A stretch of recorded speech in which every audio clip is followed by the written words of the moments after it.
চ' video' দিয়া হয় নাই এইকেইদিন, হ'লেইতো কেইদিনমান কিনো ভিডিঅ' দিম, গাড়ীও নাই অৱশ্যে, গতিকে সেয়েহে ভিডিঅ' দিয়া হোৱাই নাই। মই গাড়ী ৰিলেটেডে ভিডিঅ' বনাওঁ আৰু গাড়ীয়ে দেখাওঁ আপোনালোকক, গতিকে গাড়ী ভিডিঅ' দিলেহে আপোনালোকে চাবলৈ ভাল পায়, আৰু বেলেগ ভিডিঅ' দিলেতো বেয়া পায়, কিছু সময় দিয়া নাযায়। গতিকে গাড়ী ঘৰত নাই, দিয়ক আপোনালোকক দিব পৰা গাড়ী একদম নাই। সেইদিনাখন গাড়ী দুখন যে দিছিলোঁ, গ্ৰেনাইটেনখন আৰু ৱাগনাৰখন, এই ডিলাৰত দিয়া বুলি কৈছিলোঁ যে, মানে বেপাৰীজনে কিনি লৈ যোৱা বুলি কৈছিলোঁ যে মোৰ পৰা সেই বেপাৰীজনে কিনি দিছিল, তেওঁলোকেও ডিলাৰ আছে, তেওঁলোকে চেল কৰিবগৈ। সেই ভিডিঅ'টোত অকণমান মিছআণ্ডাৰষ্টেণ্ডিং হৈছে আপোনালোকৰ, আৰু কমেণ্টত চবেই কৈ আছে যে ডিলাৰত গাড়ী দিছে আপোনালোকে, আজিৰ পৰা টুটুটা চেঞ্জ হৈছে, আমি গাড়ী নাপাম আৰু চাগে আপোনাৰ পৰা, ডিলাৰৰ পৰাহে ল'ব লাগিব নেকি, মানে এনেকুৱাকৈ কৈছে, এনেকুৱাকৈ মনত ভাবিছে চাগে মানে কিছুমান মানুহে যে গাড়ীখন মই ডিলাৰত চেল কৰিছোঁ, ডিলাৰৰ পৰা গাড়ীখন ল'ব, মানে মোৰ পৰা আজিৰ পৰা মোৰ পৰা গাড়ী নাপায় আপোনালোকে, সেইটো হিচাপত মানে ভাবি আছে। একচুৱেলি তেনেকুৱা নহয়, কথাটো শুনক। আমি আমাৰ যিটো পইচা থাকে সেই পইচাটোৱে আমি ইখনৰ পইচাটো সিখনত লগাওঁ, সিখনৰ পইচাটো সিখনত লগাওঁ। ধৰক এইখন গাড়ী চেল হ'ল, এইখন গাড়ীৰ পইচাটোৱে আৰু এখন মই কিনিলোঁ, বহুত পইচা আহনো নহয় দিয়ক, অলপ চলপকৈ মিলাই থাকোঁ আৰু। গতিকে কি হয়, মই ধৰক আজি গাড়ী এখন দেখালোঁ আপোনালোকক, ধৰক এই এল্টছখনে মই দেখালোঁ, আনিলোঁ, আপোনালোকক দেখালোঁ, দেখুৱাৰ লগে লগে মই ধৰি লওক বহুত মানুহে মোৰ ভিডিঅ' চায়, 10,000 11,000 মানুহে ভিডিঅ' চায়, তাৰপৰা এজনে নহয় বহুতেই ফোন কৰে, তাৰপৰা আৰু গাড়ীটো মই এজনকহে দিব পাৰিম, তাৰপৰা এজনে ধৰক মোক বুকিং মাৰি দিলে, তেতিয়া মই গাড়ীখন লৈ ল'ম, এইটো বুকিং লৈ ল'লোঁ, মই বুকিং লৈ ল'লোঁ, 5,000 টকা 10,000 টকা যি দিলোঁ বুকিং লৈ ল'লোঁ। লোৱাৰ পাছত গাড়ীখনৰ দাম যদি 4 লাখ টকা হয়, তেওঁকতো গাড়ীখন দেখি ভাল লাগিলে, মই ধুনীয়াকৈ দেখালোঁ খুটি নাটি মাৰি, আৰু তেওঁ কৈছে এখন গাড়ী মই ল'মেই ল'ম, মোৰ পচন্দ হৈছে, কিন্তু তেওঁৰ হাতত আছে 3 লাখ টকা, গাড়ীখনৰ দাম 4 লাখ টকা, গতিকে তেওঁ ভাবিছে যে মই 1 লাখ টকা মেনেজ কৰিম আৰু। তাৰপিছত আকৌ মোক ফোন, তেতিয়া মই আকৌ মোৰলৈতো কণ্টিনিউ ফোন আহিয়ে আছে, তেতিয়া মই কৈ দিওঁ যে বুকিং হৈ গ'ল, কাৰণ মই গাড়ীখন বুকিং লোৱাৰ পিছত মই আৰু নকওঁ আৰু এভেইলেবল আছে বুলি, কিয়নো ক'ম। গতিকে তেওঁ যেতিয়া মোক সেই গাড়ীখনৰ বুকিং কৰিলে, মই আৰু চবকে কৰিলোঁ যে বুক হৈছে বা কমেণ্টতো লিখি দিওঁ, ফোন বহুত আহিলে কমেণ্টতো লিখি দিওঁ বুক হৈছে বুলি।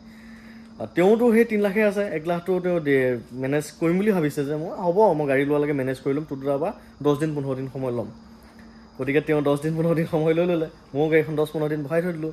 বহাৰ পাছত কি হয়, তেওঁ এণ্ডিঙত কি কৰেগৈ, ধৰক তেওঁ পইচাটো মিলাব নোৱাৰিলেগৈ, কাৰণ 1 লাখ টকা এটা মিলোৱাটো বহুত ডাঙৰ কথা। তেওঁ গাড়ীখন দেখুৱাৰ লগে লগে জোচতে বুকিং কৰি দিয়া নিচিনা হ'ল, ল'ম বুলি ভাবি, কিন্তু পইচাটো মেনেজ কৰিব নোৱাৰিলে। তাৰপাছত কি হয়, 15-20 দিনৰ পিছত মোক কৈ টুটুটা একদম বেয়া নাপাব, চৰি গাড়ীখন মই ল'ব নোৱাৰিম, মোৰ পইচাটো মেনেজ নহ'লগৈ। মই কি কৰিম, মই গোটেই 1 টকাও নাকাটাকৈ মই গোটেই পইচাটো ৰিফাণ্ড কৰি দিওঁ। যদি মোক ধৰক কোনোবাই 1 লাখ টকা এডভান্স কৰা, মই ৰিটাৰ্ণ কৰাৰ ৰেকৰ্ড আছে, মানে 1 টকাও নাকাটাকৈ, মোৰ ভিডিঅ' দেখা মানুহজনে গম পাব। গতিকে মই 10-15 দিনৰ পিছত সেই গোটেই পইচাটো ৰিটাৰ্ণ কৰি দিব লগা হয়। আৰু মই আপোনালোকে যে মোক সেই বুকিং দিলে আৰু মই সেই জাবানটো ৰাখি মই গাড়ীখন ৰাখি থৈ দিলোঁ, কাকো নিদিলোঁ। কোনোবাই কেছত ল'ব মানে ৰেডি হৈ যায় যে কেছত লৈ ল'ম মই গাড়ীখন, কালিয়ে লৈ ল'ম, দি দিয়ক, কিন্তু আপুনি যে 15 দিনৰ পিছত ল'বলৈ বুকিং কৰি থৈছে মোক, সেই কাইলৈ লোৱা মানুহজনকো দিয়া নাযায়, 15 দিনৰ পাছত লোৱাজনলৈ ৰাখি থোৱা যায়। কিন্তু এই 15 দিনৰ পাছত লোৱাজনো যেতিয়া অৱশেষত কেঞ্চেল কৰে, তেতিয়া মই বিপদত পৰি যাওঁ। কাৰণ চাওক, এতিয়া মই ক'লোঁ নে, এইখন গাড়ীৰ পইচাটো মই আৰু এখন কিনিব লগা হয়, কাৰণ আমি বহুত টকাৰ মানুহ নহয়, কেইটামান পইচাই মানে ইউটিলাইজ কৰা নিচিনা হৈ থাকে, ইখনৰ পিছত পইচা সিখনত, সিখনৰ পইচা সিখনত। তাৰ পাছতো আমাৰ EMI থাকে, তো বেংকৰ পৰা লোন চোন লৈহে এইখিনি কাম কৰি আছোঁ দিয়কচোন, ইমানটো টকা নাথাকে নহয়। গতিকে বেংকৰো আমাৰ যথেষ্ট লোন আছে, মাহত বহুত EMI কাটে, মই কি ক'ম আৰু। তেতিয়া আমাৰ অপশ্যন কি থাকে, ধৰক আমাৰ লগত ৰিলেটেড বেপাৰী বা কোনোবা যদি থাকে, তেওঁলোকেও যদি সোধে, ধৰক তেওঁলোককো দি দিয়া যায়, আৰু তেওঁলোককো দি দিয়া যায় মানে কি, এনেকুৱা নহয় যে বহুত কমত দি দিওঁ, সেইটো প্ৰাইচতে দি দিয়া যায়। আৰু মই প্ৰাইচ এনেকুৱাকৈ লগাওঁ যে মোৰ পৰা কোনোবা এজনে গাড়ী নিও চেল কৰিব পাৰে, তাতো বেনিফিট ল'ব পাৰে, মই সেনেকুৱা প্ৰাইচত গাড়ী দিওঁ। আপোনালোকে মোৰ ভিডিঅ' চাই আছে জানে, গতিকে আৰু এক্সট্ৰাকৈ ক'ব লগা নাই। গতিকে মই সেনেকুৱা এটা প্ৰাইচত গাড়ীখন আপোনালোকক দিওঁ। গতিকে কেতিয়াবা কি হয়, মইতো ভাবোঁ যে ডাইৰেক্ট কাষ্টমাৰজনকে গাড়ীখন দিওঁ, তেওঁ লাভ হ'ব। আৰু মোৰ পৰা সেই বেপাৰী এজনেও কেতিয়াবা নিব লগা হৈ যায়, কিয় হৈ যায় যে পইচা কেতিয়াবা কমি হৈ যায়, পইচাৰ প্ৰব্লেম হৈ যায়, হৈ যোৱা আপোনালোকেও তেনেকুৱা কৰিলে মোক কি হ'ব। এই ৱেগনাৰখনৰ ক্ষেত্ৰত তেনেকুৱা হ'ল, ৱেগনাৰখন এজনে ফাইনেন্স কৰিছিলে, ফাইনেন্স কৰোঁতে তেওঁ ক'লে যে তোৰ মই নিজে ফাইনেন্স কৰিম, কাগজ পাতি দিয়ক, গোটেই গাড়ী কাগজ পাতি মই দি দিলোঁ। তেওঁ আজি হ'ব কালি হ'ব বুলি কৈ 15 দিন নে 20 দিন ৰাখি দিলে। ৰখাৰ পিছত 20 দিনৰ মূৰত কৈছে যে মোৰ কিবা এটা প্ৰব্লেম হৈছে, চিভিল স্ক'ৰ কিবা হেৰি হৈছে, লোনটো নহ'ব দাদা, গতিকে মই গাড়ীখন ল'ব নোৱাৰিম, মোক 30,000 টকা এডভান্স কৰিছিলে, মই কথা ৰিটাৰ্ণ কৰি দিয়ক। মই ৰিটাৰ্ণ কৰি দিলোঁ। এতিয়া মই বিপদত পৰি গ'লোঁ। গতিকে এখন গাড়ীটো মোক 15-20 দিন তেওঁ বঢ়াই দিলে, বঢ়াই দিয়াৰ পিছত কি হ'ল, EMI আহি আছে, ধৰক পইচা দিব লাগে। এতিয়া সেনেকুৱাতে তেওঁলোকেও মোক ফোন কৰিলে, মোৰো আগৰ চিনাকি, তেতিয়া মই সেই তেওঁলোককে গাড়ীখন দি দিলোঁ, মোৰ পইচাটো ৰিলিজ হ'ল আৰু সেইটো পইচা মই বেলেগ গাড়ী কিনিব পাৰিম মই পইচা। তেনেকুৱা হ'ল। এতিয়া এইখন এল্টছটো তেনেকুৱা হৈ আছে। এইখন এল্টছ আজি মই দেখাইছিলোঁ আপোনালোকক, মই অনা পিছদিনাখনে এইখন এল্টছ আমাৰ ঘৰৰ কাষৰ এজনে আহি মোক বুকিং কৰিলে, তাকো বহুত পইচা দিয়ে না, 5,000 টকা এটা দি বুকিং কৰিছে। তেওঁ বহুত ৰিকুৱেষ্ট কৰিছে যে গাড়ীখন মই ল'ম, আপুনি কাকো নিদিব। গাড়ীখনৰ দাম 4 লাখ টকা আছিলে, গতিকে মই তেওঁক দি দিলোঁ আৰু তেওঁ মানে ফাইনেন্স কৰি আছে, হোৱাই নাই মানে, আজি হ'ব কালি হ'ব মোক তেওঁ কৈ আছে। আৰু মই ফাইনেন্সৰ লগতো কথা পাতিছিলোঁ, হয়তো পৰহি মানলৈকে এইখন হৈ যাব আৰু তেওঁ ডেলিভাৰী ল'ব। কিন্তু এইখনৰ পইচাটো মোৰ গোটেই মাহটো বহি গ'ল নহয়, আল্টিমেটলি মোৰ লছ হৈছে। এই এল্টছখন মই যিদিনাখন আনিছিলোঁ তাৰ পিছদিনাখনৰ ৰাতিপুৱা আহি আমাৰ ঘৰৰ ওচৰৰ এজনে তেলাহীৰ পৰা আহি তেওঁ বুকিং কৰিছিলে। আৰু তেতিয়া মোৰ তাত এখন বেলেনো আছিল, সেই বেলেনোখন নিবলৈ ভাটিবেলা টাইমত তেজপুৰৰ পৰা এজন আহিছিলে। এই মোৰ যে চিলভাৰ কালাৰ বেলেনোখন মই ভিডিঅ' বনাইছিলোঁ, দেখিছিলে আপোনালোকে, তেওঁৰ লগত এজন বন্ধু আহিছিল, বেলেনোখন নিবলৈ আহিছিল। সেই মই তেওঁলোকক ৰাস্তাৰ পৰা পিক আপ কৰিবলৈ মই এইখন গাড়ী লৈ গৈছিলোঁ, আৰু এইখন গাড়ী অকণমান চকুত লাগি আছে যিহেতু, তো তেওঁ বন্ধুজনেতো বেলেনোখন মোৰ লৈছে, আৰু লগত অহাজনেও এল্টছখনৰ কথা পাতিছে, দুটা এইখন কেছতে লৈ ল'ম মই 4 লাখত, আপুনি মোক দি দিয়ক গাড়ীখন। কিন্তু মই গাড়ীখন তেওঁক দিব নোৱাৰিলোঁ। কিয় নোৱাৰিলোঁ? এই মোৰ ওচৰজনে যে বুকিং কৰি গৈছিল 5,000 টকা দি ৰাতিপুৱা টাইমত, গতিকে সেইটো কাৰণে মই গাড়ীখন তেওঁক দিব নোৱাৰিলোঁ। সেইদিনাখন দিব নোৱাৰিলোঁ। তাৰ পাছতো এল্টছখন ভিডিঅ'ত দেখি থাকে বহুতে, মোক ফোন কৰে যে এল্টছখন আছে নেকি, মই বুকিং হৈছে বুলি কওঁ, কাৰণ বুকিং হৈ আছে, কাৰণ ফাইনেন্স হৈ আছে। চাওক, মই পিছদিনাখনো নিদিলোঁ কেছত লোৱা মানুহজনক, কিন্তু ফাইনেন্সত দিলোঁ। আজি এমাহ হৈ গ'ল, ফাইনেন্সৰ কামেই নোহোৱা নিচিনা, মানে গাড়ীয়ে ডেলিভাৰী লোৱা নাই তেওঁলোকে। তাৰ পাছতো গাড়ীখন দিয়াৰ পাছত পইচা কেতিয়া সোমায় তাৰ ঠিক নাই, তেনেকুৱা হয়।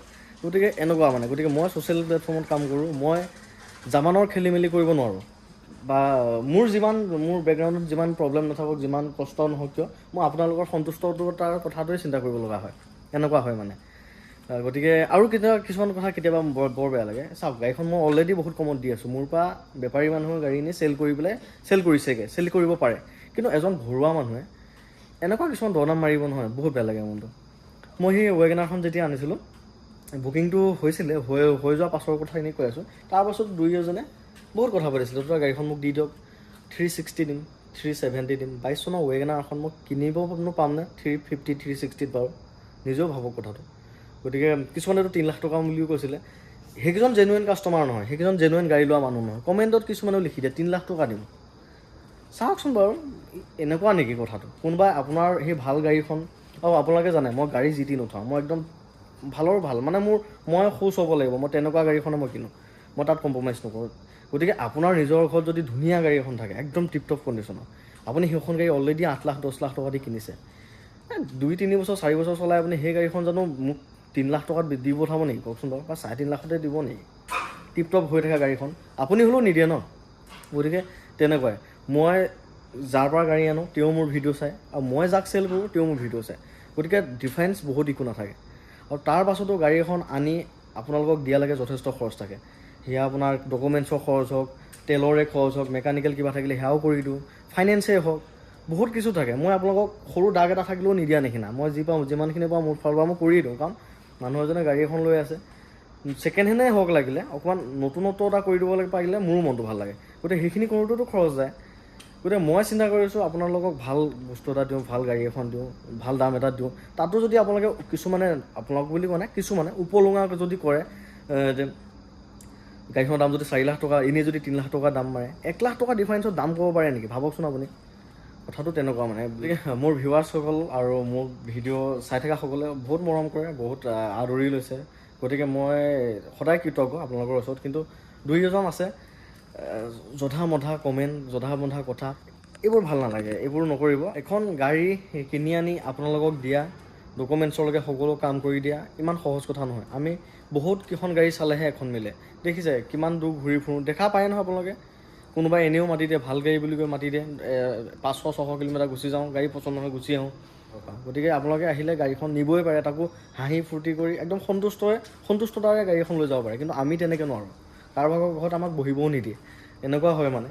ভাল অভিজ্ঞতা নাপাওঁৱেই। কিন্তু মই আমাৰ ঘৰলৈ অহা মানুহখিনিক যোনে গাড়ী নিব আহে, তেওঁলোকক ইমান মোৰ ফালৰ পৰা, মই বহুত কৰিছোঁ বুলি নকওঁ, মোৰ ফালৰ পৰা মই যিমানখিনি পাৰোঁ বেষ্ট টু বেষ্ট কৰি দিবলৈ, বা তেওঁলোকক শুশ্ৰূষা কৰিবলৈ, তেওঁলোকক ছাৰ্ভিচ দিবলৈ মই চেষ্টা কৰোঁ। মোৰ পৰা গাড়ী যোনে লৈছে তেওঁলোকে গম পায়। কোনোবাই যদি মোক ৰাতি 12টাতো ফোন কৰিব, তেওঁ ফোনো ৰিচিভ কৰোঁ। মোৰ পৰা গাড়ী লোৱা কিজনৰ কথা। কোনোবাই যদি সোধে দাদা টায়াৰ হাৱা কিমান দিম, মই ইমান ব্যস্ত থাকোঁ, ইমান ব্যস্ততাৰ মাজতো মই কিন্তু ফোনটো ৰিচিভ কৰি মই কওঁৱেই কথাটো। গতিকে মোৰ পৰা যিসকলে গাড়ী লৈছে তেওঁলোকে গম পাব। গতিকে মোৰ ফালৰ পৰা মই সদায় চেষ্টা কৰোঁ আপোনালোকক 100% দিবলৈ। আজি নহওক বাৰু মনৰ কথা কেইটামান ক'ব লগা আছিলে, ক'লোঁ। বাকী গাড়ী ষ্টকত নাই, গাড়ী পাবলৈ একদম নাই, বহুত দাম বিচাৰে মানুহে গাড়ী। মানে মই যি ৰেটত চেল কৰোঁ তাতকৈ আৰু 3 লাখত চেল কৰিলে সেইখন গাড়ী আকৌ 1 লাখ টকা বেছি, 4 লাখ টকাও বিচাৰে কিছুমান মানুহে। মই যিখন গাড়ী 3 লাখত চেল কৰোঁ আপোনালোকক, কিছুমানে এখন গাড়ী 4 লাখ টকা বিচাৰে। গতিকে তেনেকুৱা হয়, গাড়ী কিনিবলৈ বহুত অসুবিধা হৈছে, দাম নিমিলে, কণ্ডিশ্যন নিমিলে। যিকেইখন গাড়ী দাম মিলি যায় একদম বেয়া, কণ্ডিশ্যন নিমিলে, তেনেকুৱা ছিষ্টেম হৈ আছে। সেয়েহে ঘৰত গাড়ী নাই, একেবাৰে নাই। এতিয়া এইখন এল্টো মই আনি থৈ দিছিলোঁ। মোৰ ভিডিঅ' তেওঁ আজি বহুত দিনৰ পৰা চাই আছে, তেওঁ এল্টো K10 এখনেই লাগে। এল্টো K10 এখন আহিলে ভাল K10 এখন আহিলে মোক জনাবই। গতিকে মই এইখন K10 অহা দিনাখনে তেওঁক ফোন কৰিলোঁ যে K10 এখন আহিছে, যদি লৈ ল'ব পাৰিব।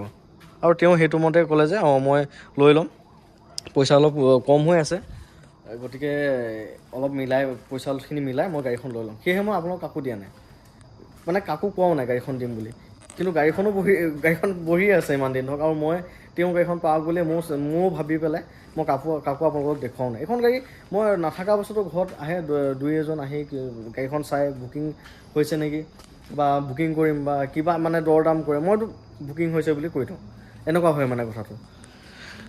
সেয়েহে আৰু এতিয়া এইখনেই চাওক, এইখন ৱেগনাৰ আজি 1 মাহমান হ'ল আনা।